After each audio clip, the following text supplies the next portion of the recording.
Федеральный уполномоченный по защите прав предпринимателей Борис Титов сегодня встретился с представителями бизнеса.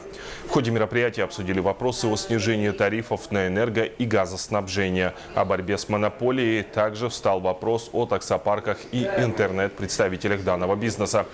Особое внимание уделили и проблеме налоговых ставок и ставок по кредиту.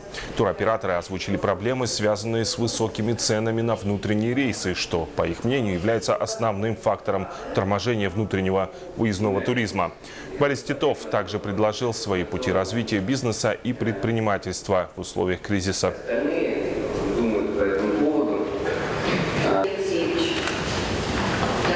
В период кризиса, который сегодня есть, надо вообще отказаться от проверок на какое-то время, если это не связано с жизнью и здоровьем граждан. Вообще отказаться. Вот в такой ситуации просто дать бизнесу свободу какое-то время дышать. И МВД проверок, и экономических, даже налоговые, наверное, необходимо будет оставлять, но тоже в ограниченном масштабе.